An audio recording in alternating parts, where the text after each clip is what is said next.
sitting next to Margaret today, by the looks of it. Well, it's right.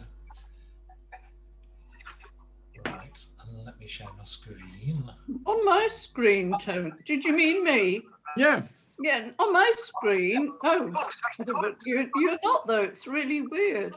Am I at the bottom on your screen? Yes. Yeah. You're next to John. Yeah. Are you next? Are you next to Eric on yours? Well, in the little side bit. Yes, I was originally. Yes, at the top. Yeah. It's weird. Right. I don't know how that works on Zoom. I think the host and the individual who's receiving are next to each other. Ah. So everybody on their own screen, I think, Eric, will be next to you. So we're all right. Is that right? Well, even Bryn, fancy, even What? Bryn, What? sliding up to the teacher again. Fame is a spur, Tony. Fame is a spur. Well, I'm not sure how it works. So you should know, Tony, being an engineer, you should have a view on that. I know you weren't a software engineer, but you should. Not a softie. Just a soft engineer. So it always used to be in the class, I knew where everybody was because you all had your own seats, and Ken was always the first victim because he sat by the door. But that meant I could get out quickly. First to the coffee, first to the kitchen for a coffee. Absolutely. So let's get cracking. I've pressed record, so good. Everything's hunky dory. We got some information from Boris last week, or Bojo the Clown, as he's known in our house. Yeah. It's a den of Guardian reading lefties, this place. I don't know. So anyway, he gave us his roadmap out of lockdown, and apparently life could be back to normal on June the 21st. That will be nice, won't it? I'm not holding my breath. No. Something won't go wrong between now and then. So I think we'll carry on with Zoom until the end of term, until July. So if we were able to start again in June, it'd be great. But June the 21st would only give us 3 or 4 weeks before we had our summer break. So I think I'll play it safe, and we'll just carry on with Zoom the rest of this term and next term. And hopefully, ojalá, we'll be able to start again actually meeting in class in September. But obviously, there's a long way to go between now and then, and we need to make sure that everybody's safe and that it's safe for everybody to return. To say nothing of whether the Copeland Centre is actually going to start going again. But I guess we've mainly had our jabs now. First jabs. Anybody still waiting for a jab? Me. Oh, Jill, you're in it. I'm no jab. You're too young for a jab, Rona. And Gillian's in the wrong country, so. So, our second one next week.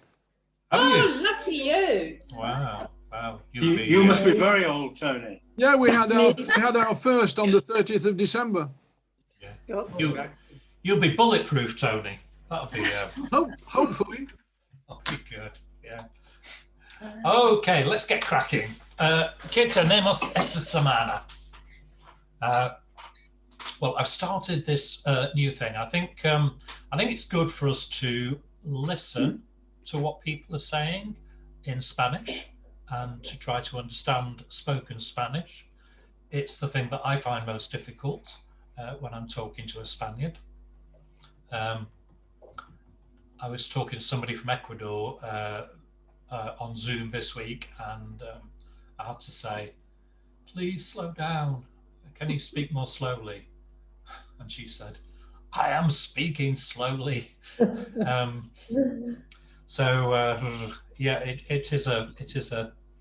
it's an acquired skill, but we can only acquire it by practicing it. So we're going to, what I'd like to do is introduce a regular little thing. ¿Qué has estado haciendo esta semana? What have you been doing this week? And ask one or two people to just say in a very short couple of sentences what they've been up to during the week, and see if anybody can understand them. So we'll give it a whirl, see how it goes. We started last week. Jill very kindly stepped up last week, and I think we gathered that she's selling her house in Collie Weston and living somewhere rented. But because she's in Italy at the moment, in a tent in Italy, very glamorous tent. It's a Airbnb, isn't it? Not a tent. But the connection wasn't brilliant, so I didn't quite get what you said, but maybe we got the gist of it. So I asked everybody to prepare something, and we'll choose one person to tell us. Then we've got last week's homework, and practicing our essential verbs. Again, I'm going to put somebody on the spot and ask them to conjugate one of the essential verbs. We'll do a couple a week. We've then got our book, Crimen en Barcelona, which continues to get a little more interesting by the chapter. Our second book, which is plodding along, but it's good basic Spanish. It's A2 level.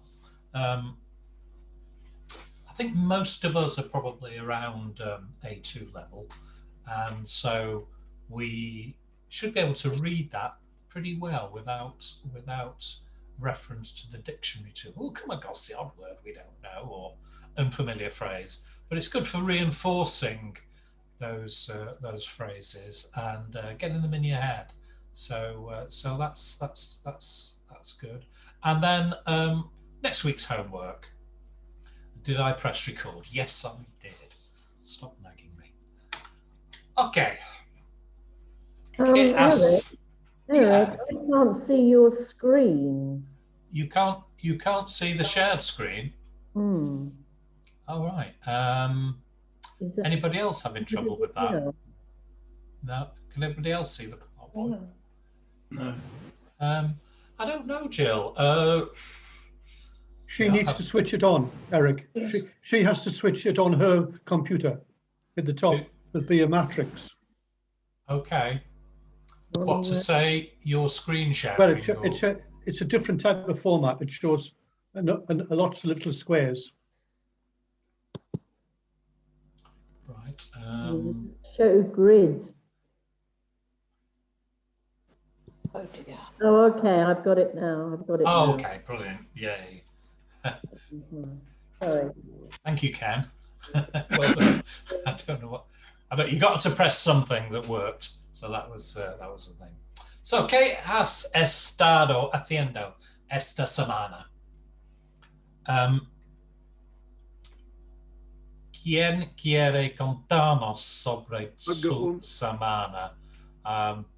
Is there a volunteer? Yeah. Tony? Yeah. Oh, lots of volunteers. Yeah. There's lots of volunteers. But Volunteers. Tony was first to shout in my right ear, although I could hear somebody in my left ear. Tony, you do it, yeah? Okay. En la última semana, cuando el río Nene está inundado, busco el aumento de nivel mirando la escala en el post cerca de mi casa. Right. That's got you stumped. That's got you stumped. Well, I heard you say that during the last week Cuando that the River el- Nene is rising, and inundado. Yeah. the level is rising. Yeah. Yes. I didn't catch the last bit, Tony. Busco el aumento de nivel. I looked at the level. Mirando la escala en el post cerca mi casa. So I looked at the scale on the post near my Yeah. house. Oh, Ah, oh. Yeah, have you got? that's advanced. Well, I'm a flood warden, you see.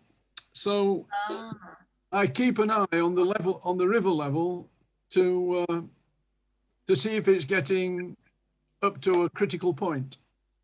So entonces, Tony, usas sus botas de agua? Botas de Agua. Wellingtons.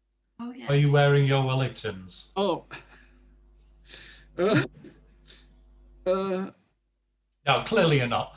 No, I hope you're not. no, I was just working out some suitable response. Sorry. That's all right. The Spanish also call them gum boots, but I can't remember what how they say gum boots in Spanish. I always remember botas de agua. There was another volunteer. Who was that? Who's the other volunteer? I did. Who's that? Is that? Oh, that's Veronica. Yeah. You're down. Are you called Hasty or Had Tie? Hasty. I don't know what it's saying. Hasty. It says Had Tie. Veronica Had Tie. You go. Okay. La semana pasada me vacuné el lunes y el martes no me sentía bien, así que no pude asistir a mi clase de español. Sin embargo, me sentí mucho mejor el miércoles. Good. Well done. Did you have the AstraZeneca? Yes, I did. It's making everybody feel bad. Yeah. It didn't make me feel bad, but I did have a bit of an achy arm. But a lot of people have said. No, I had a high temperature in the night and didn't sleep, so then I felt terrible the next day. So that's why I wasn't at Spanish last week. Yeah. Well, apparently, if you have a bad reaction like that, or a strong reaction, it's a good sign, because it should be working. It means that your immune system has responded to it. We've normally got at least one doctor in the house. Is that correct, Shanta and Beryl, or am I just spouting? Oh, we've got Mangala as well. We've got lots of medics around, haven't we? Is that a good sign if you feel terrible after your jab? That is what the doctors say, so that the patient feels better. Yeah. It's like medicine's not doing you any good unless it tastes horrible. That's good. Well done.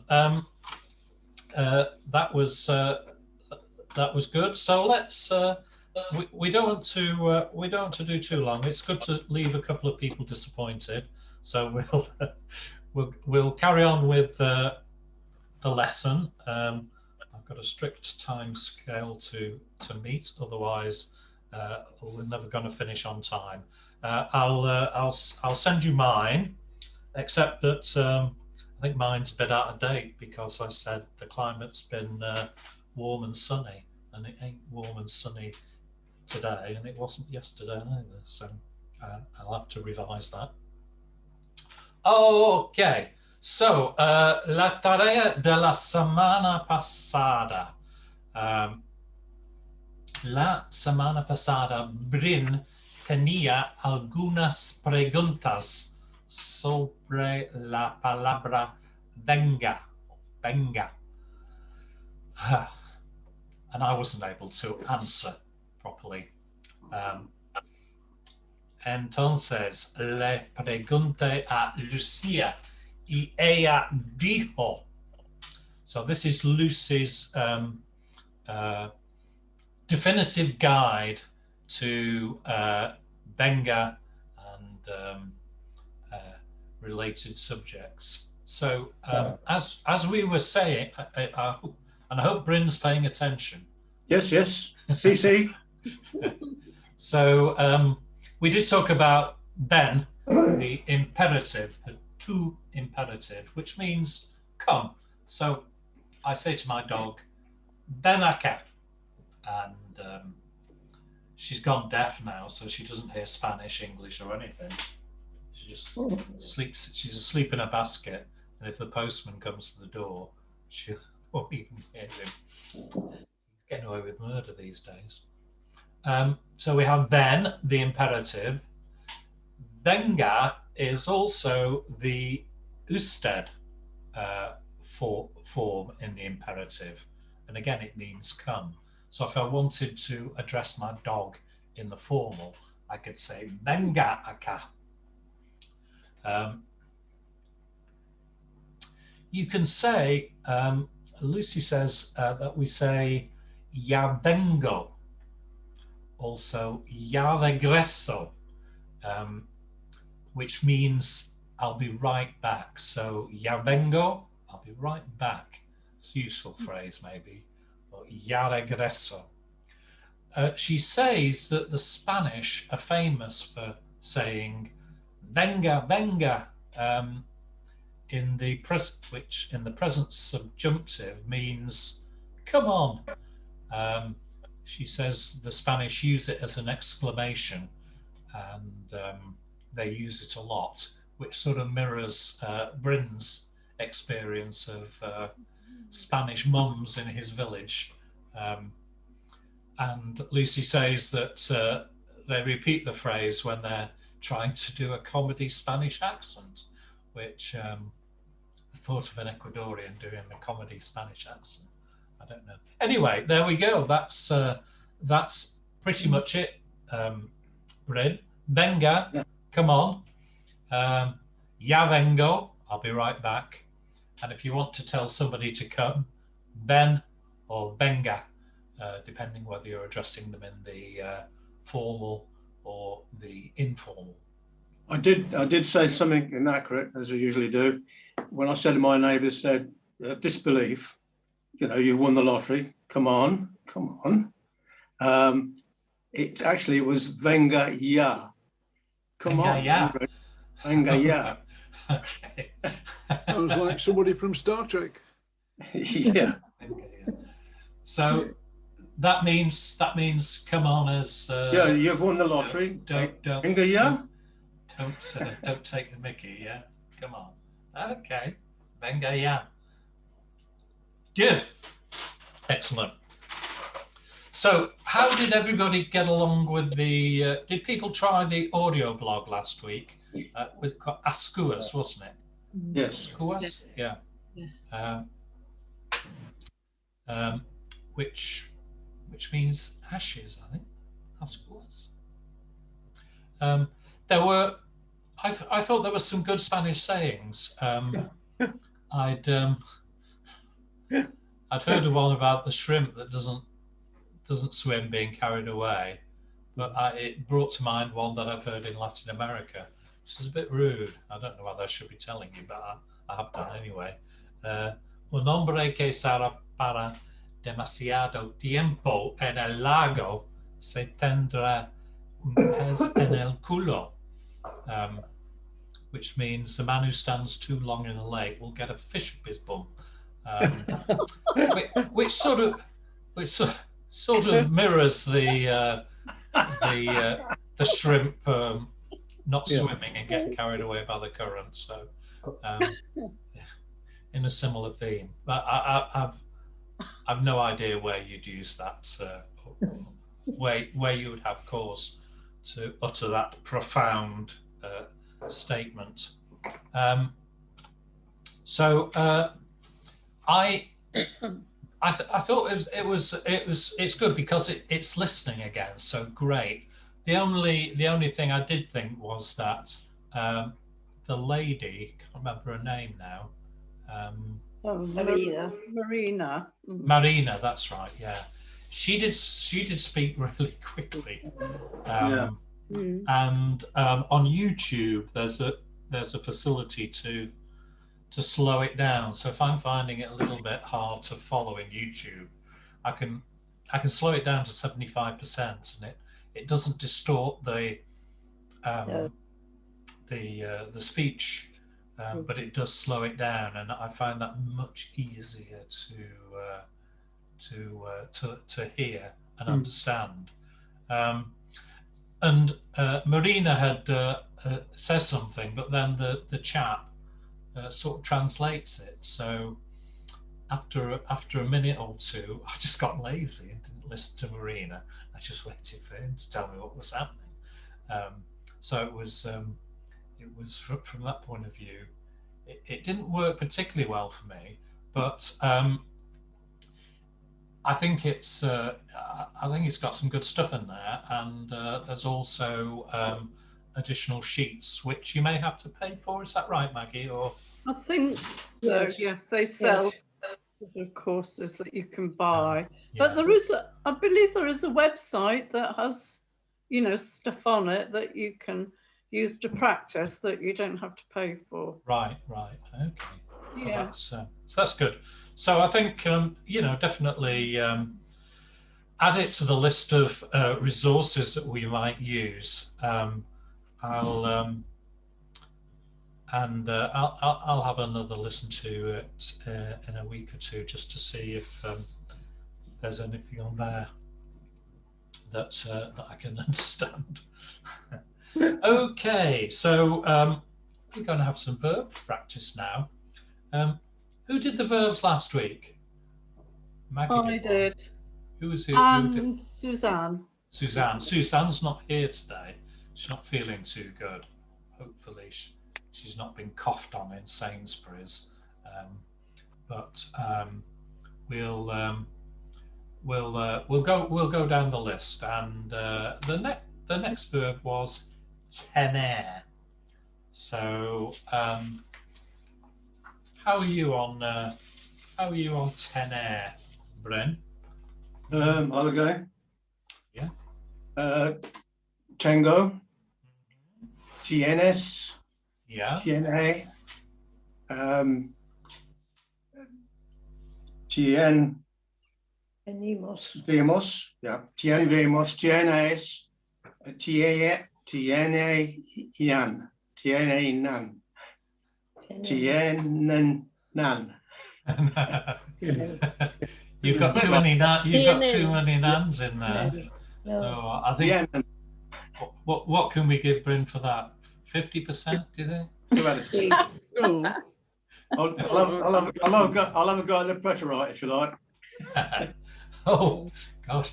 Yo tengo, tú tienes, él, ella, usted tiene,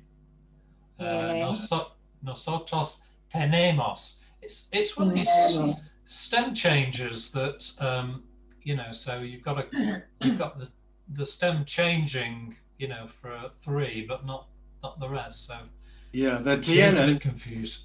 And then we have tenéis, vosotros tenéis, and ellos tienen. So there's not an extra nan at the end of there. Because I noticed on the last one, it seems to me, if it's a go verb, if it's pengo or benga or whatever with a G in it, that last one, ellos and ustedes, always has the same sort of beginning as well as the end, whereas it would be hablan, or it has the first 2 or 3 letters the same. Like it's TIA, nen, and 2 is TIE, as so is ella, estes. Yeah. Do you see what I'm saying? TNA, I'm not making this up. Yeah. It's a pattern with the go-go verbs. Yeah, tu, el, and eos. Yeah. Yeah, except I couldn't say tienen. Okay. You need to get those teeth seen to. I think that's what it is. Get them sorted out. Well done, Bren. We can't give you any more than 50% though. I'm very sorry. Right. Right, who have we got next? And what have we got next? We've got hacer, to do or to make. So really useful verb. Susan Little.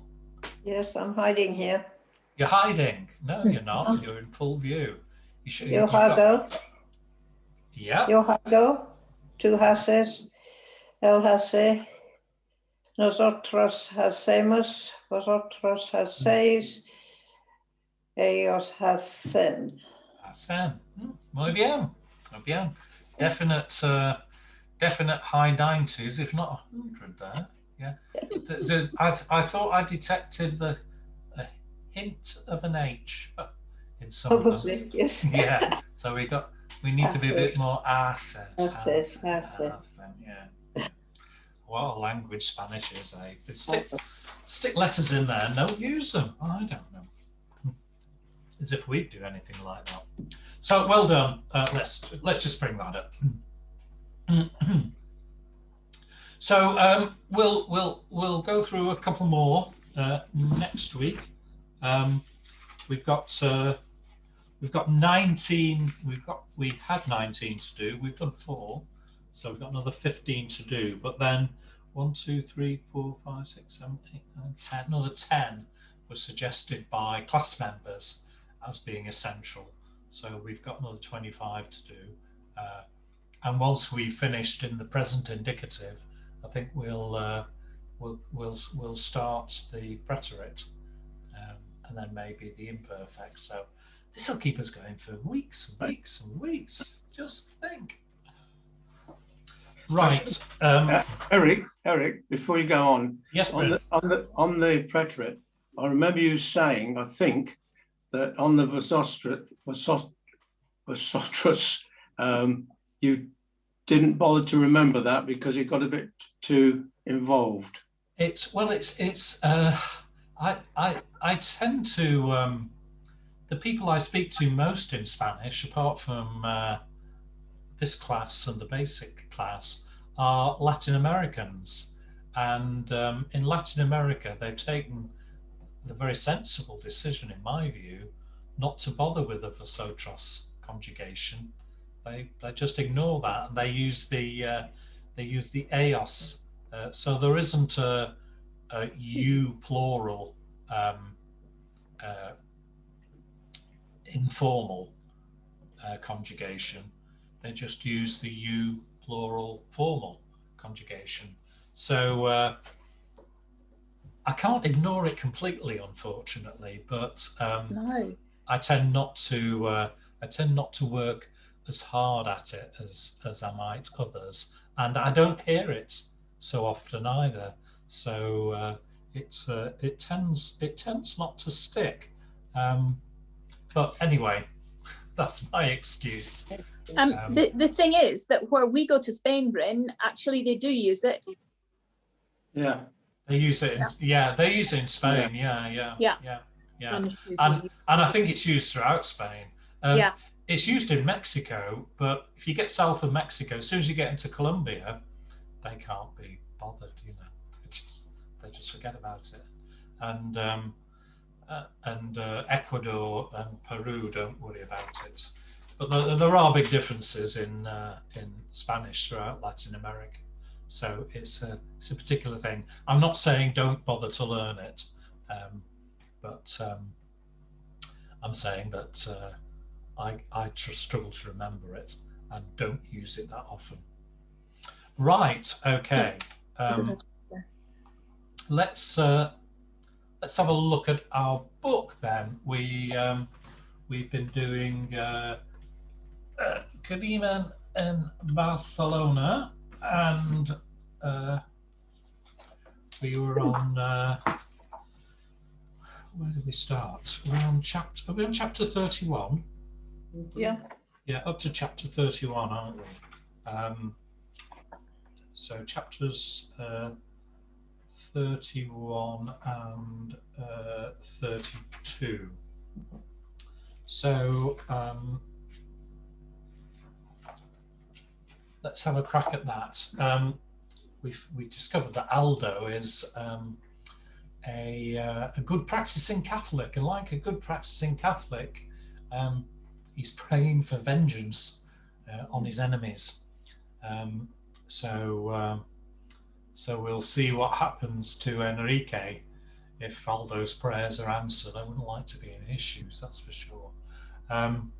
So we'll do one will read, one will translate, and we've got a nice join in the middle of chapter 31. Although the person who does the second bit's got more to do. The readers were particularly good last week. I spent a minute banging on about vowel sounds and no French les, nice Spanish le, and trying to sound every letter except those that you shouldn't sound. QU equals K, J's are has, and everybody seemed to be listening because the reading was terrific. So let's see how we get on this week. No pressure, no pressure. Let's kick off with Julie and the chipmunks. No chipmunks. No chipmunks. No, you've not. I hope not. No, it's clear as a bell. Good. So would you do the first paragraph on chapter 31? Yeah. Desde pequeño, Aldo va todos los domingos a misa. Cuando era niño, siempre iba con Felipe.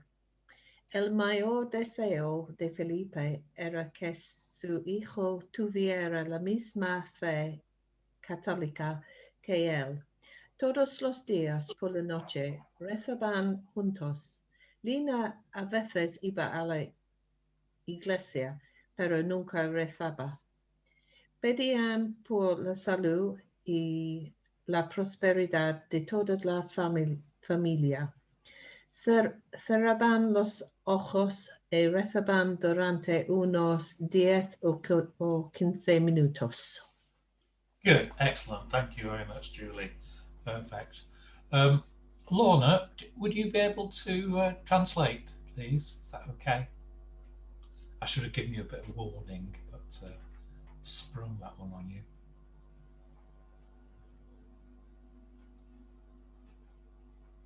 Okay. Since he was small, Aldo goes every Sunday to Mass.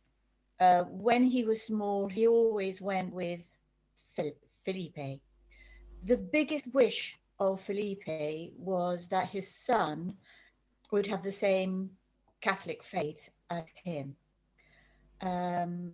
Every day at night they prayed together. They used to pray together.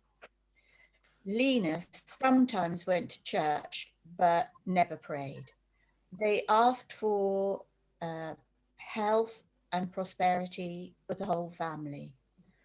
They closed their eyes and prayed for some 10 or 15 minutes. Good. Yeah, excellent. Perfect.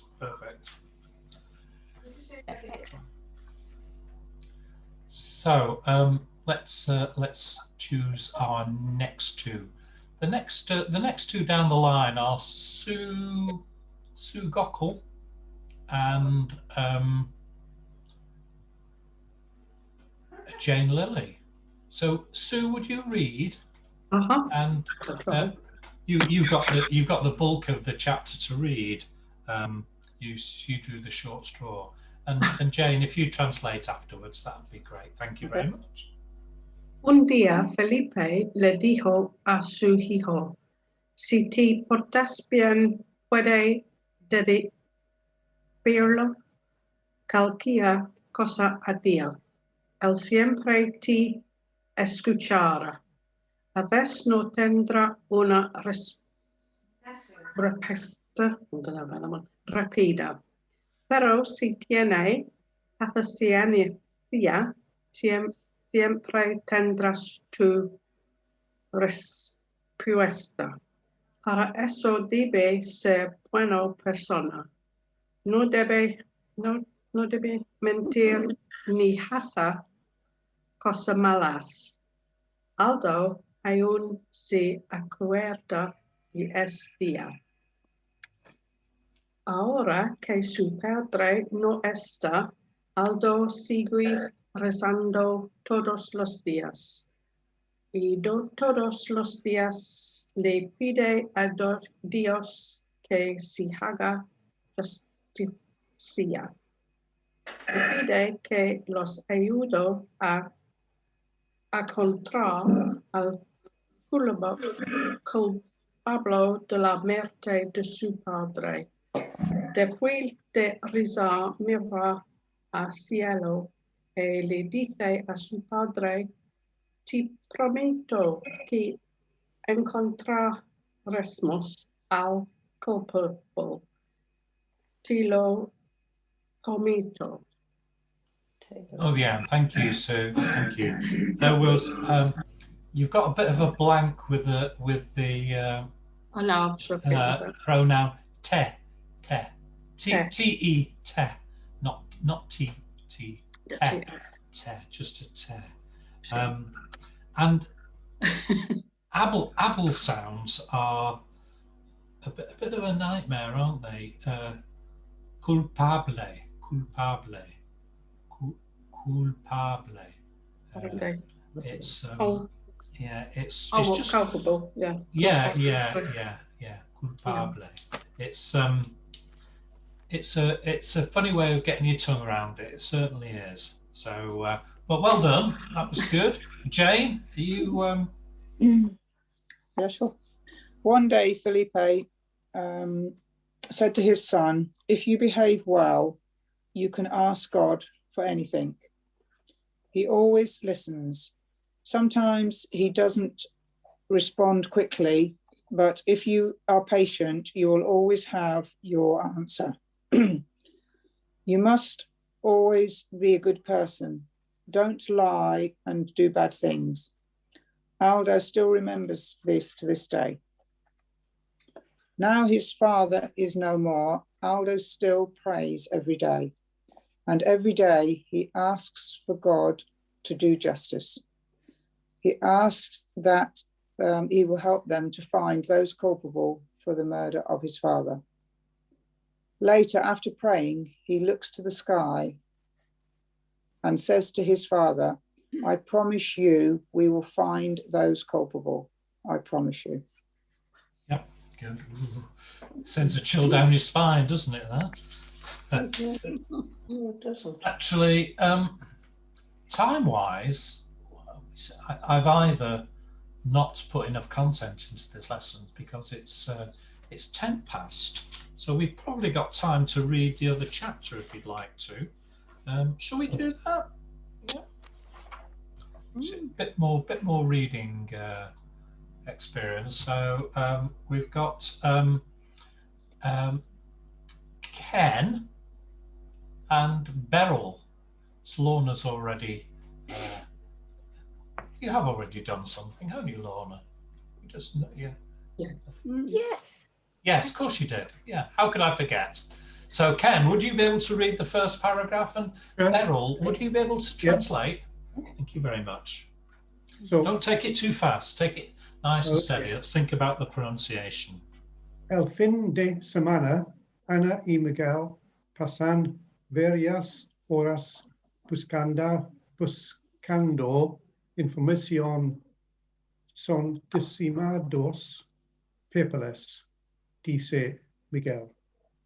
¿Cómo vamos a encontrar algo? Ni siquiera sabemos qué es lo que estamos buscando.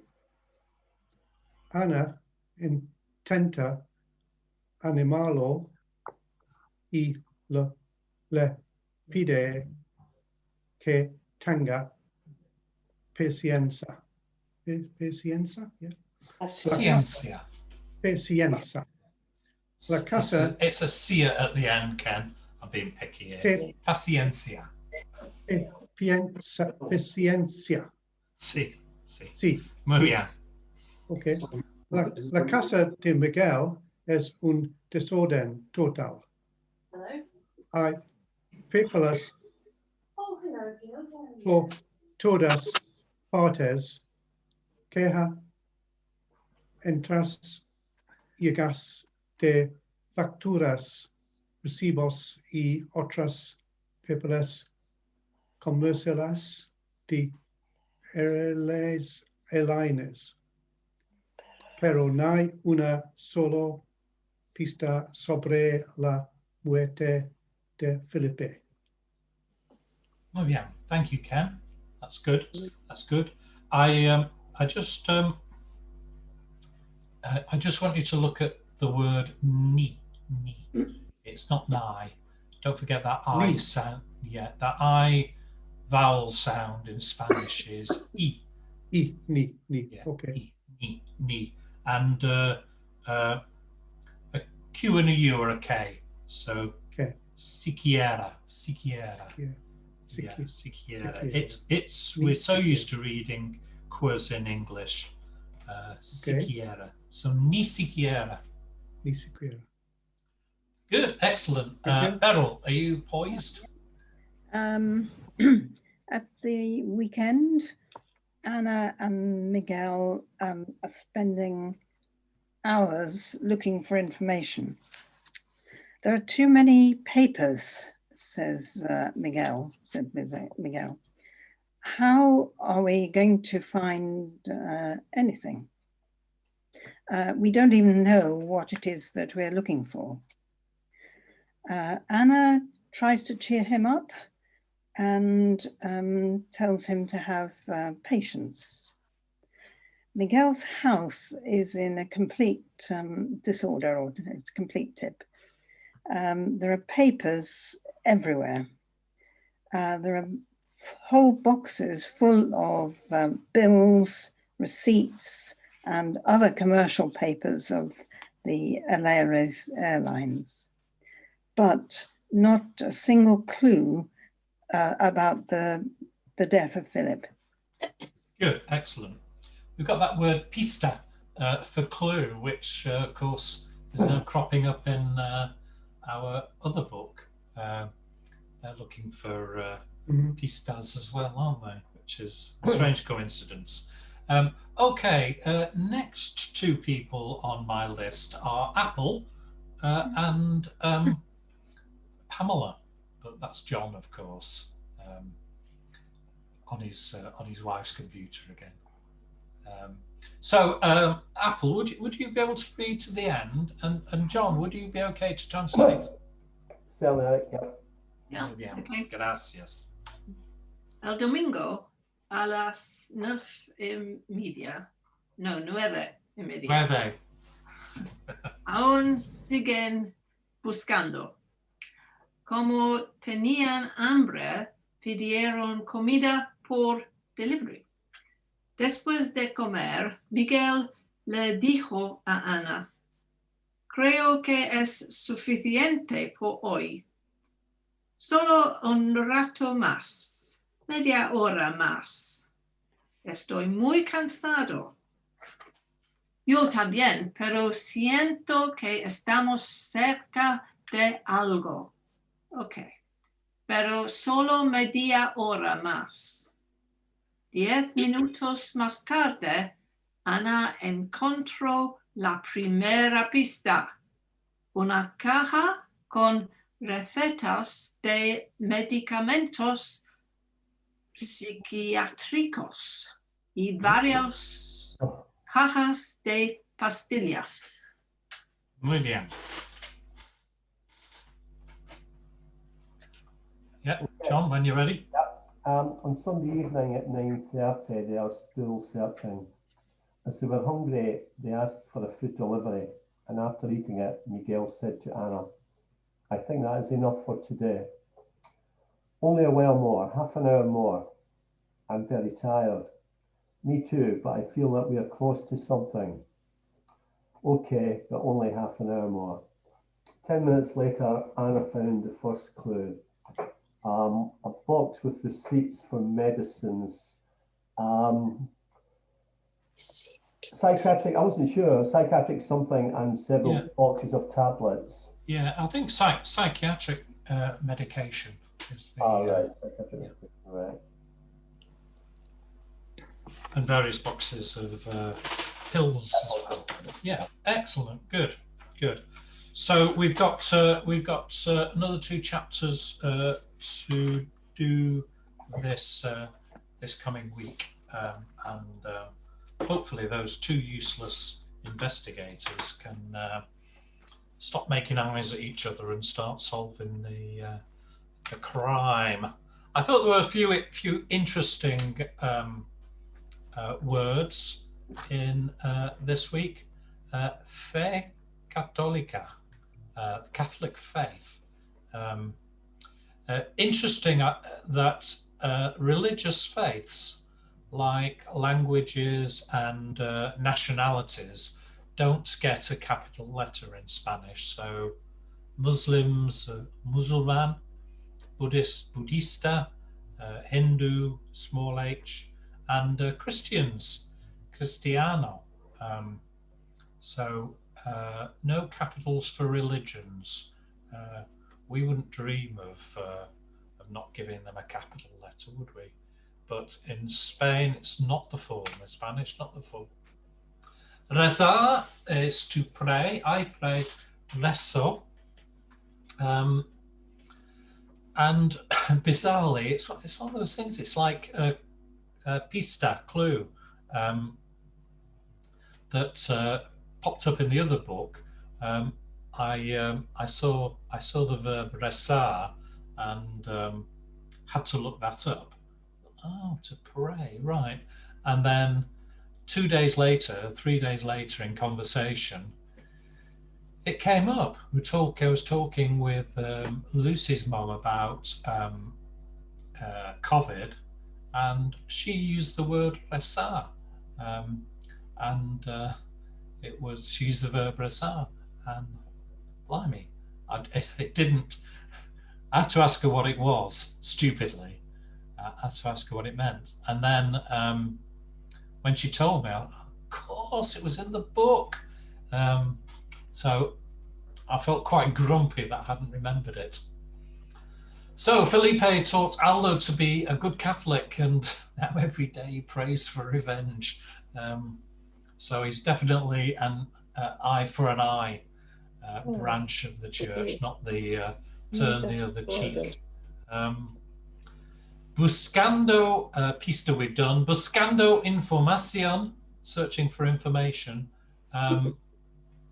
They don't say buscando de información or para información.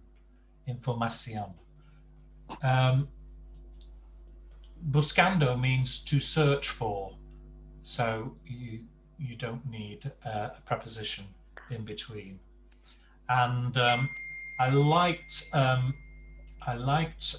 comida por delivery, takeaway. You have to smile when these anglicized phrases drop into a foreign language. I mean, we've imported plenty of French bits and plenty of Spanish bits, so it's only fair they take a few back, isn't it? But they do say that. Lucy told me another one that they say as well. Let me just remind myself what that was. So they say, I asked her if they actually said it. She said, yes, they do. They use that. They also say entrega a domicilio. So bring it to the house, I suppose, is the literal translation of that. Comida por delivery, food for delivery. Excellent. Okay, so we're on our next book now, which Eric? is yes. How do you translate solo un rato más? Solo un rato más. So just a little more, just a little more time. Okay. Un rato is time. Wow. So un rato más is more time. What does it say? Poco un rato más. Is that a little while? Yeah, a little while. Just a little more time. Yeah. Thank you. So we have 101 conversations in simple Spanish, and we're up to chapter 18. So chapter 18, Lorenzo y Mariana. Alicia y Nuria charlan con Lorenzo y con Mariana sobre la desaparición, I should say, de los dibujos. So we have Alicia, Mariana, Lorenzo, and Nuria. So we've got 4 actors to find. Paul Quick is looking down there at the bottom, quite the bottom of the page. So you're a shoo-in for Lorenzo, I think, Paul, if that's okay. Okay. Linda Broughton, would you be able to do Alicia? Yeah. Is that okay? Who's not done anything so far? Shanta, we've not had anything. We've not heard from you, have we? Yeah. Would you be Mariana? And then we just need a Nuria. Who can we have as a Nuria? Jill. Rona's not done anything, have you, Rona? You've been sitting there. Would you be our Nuria? I know you're not fond of reading, but it's only a tiny part. So we'll introduce you to the stage. Small. Okay, brilliant. Who's Alicia? Let's go. I am. Sorry. ¿Alguien te ha pedido la llave, Mariana? No, siempre tengo la llave conmigo. Mariana es muy cuidadosa. Ella sabe lo importante que es el arte, ¿no es cierto? Ella también tiene su propia colección. Sí, tengo una colección de historietas. ¿De historietas? Sí, tebeos, libros de cómics. Tengo historietas de todo el mundo, de Estados Unidos, de Japón, de Francia, de Argentina. Tengo historietas viejas y nuevas. ¿Qué es interesante? Amo las historias. ¿Puedo ver tu colección? Sí, claro. Ven conmigo. Te mostraré. Muy bien, gracias. Excellent, excellent work. That's good. Now, this book is A2 level, and I think that's about our level. So I'd expect us to be able to have a good crack at this without looking too much up. Bizarrely, in this chapter, there was quite a lot of words that I had to look up. I'll send the notes round after the class, and you'll be able to take a look at it in a more leisurely way. But there was historietas are comic strips. So So comic strips, and Los Tebeos are comics. So the paper comics. So she collects comics strips and complete comics. So that was that's expanded my knowledge of Spanish, if I can remember it, ever so slightly. Good.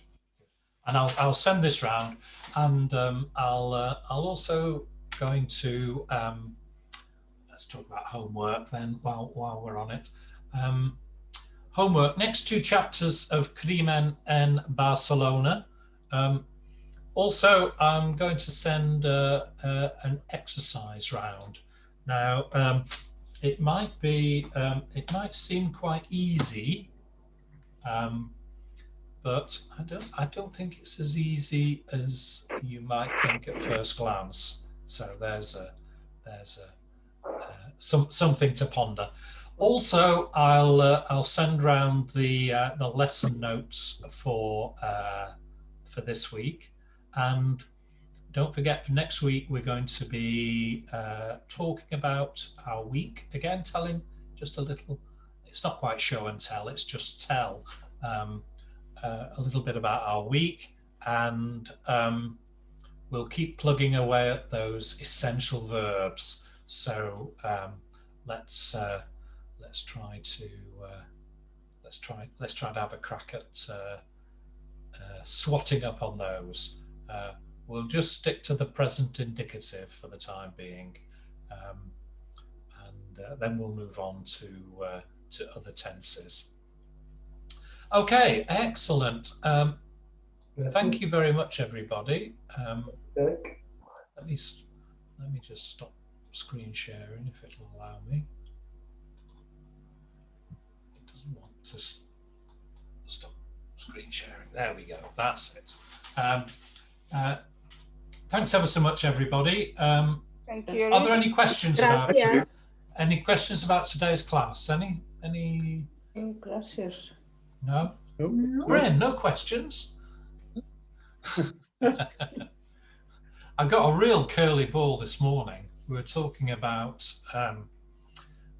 reflexive verbs, and I threw in this sentence.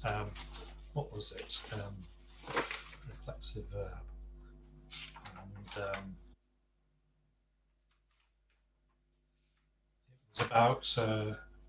it was about washing the dog. So washing yourself and then washing the dog. And this chap, who he's ever such a nice chap, and he's done a lot of Latin, and his grammar is excellent. And he said, I think you'll find that's not a reflexive sentence, Eric. You'll find that's a transitive verb. And I was like, oh no, what am I going to do now? So I'm going to have to look at transitive verbs. So that's what you definitely call an awkward question. I'm sure you're right, Adrian. What's the name? So yeah, he's Apple's in the morning class, aren't you, Apple? Yes. He's always catching me out, Adrian. I can't do a typing mistake or get a gender wrong or anything. He's on me. It's very nerve-wracking. But it's very useful too. Well, thank you, everybody. We'll see you next week. Stay safe, cuídate, y nos vemos la próxima semana. Ciao. Ciao. Bye-bye. Bye. Bye. Bye.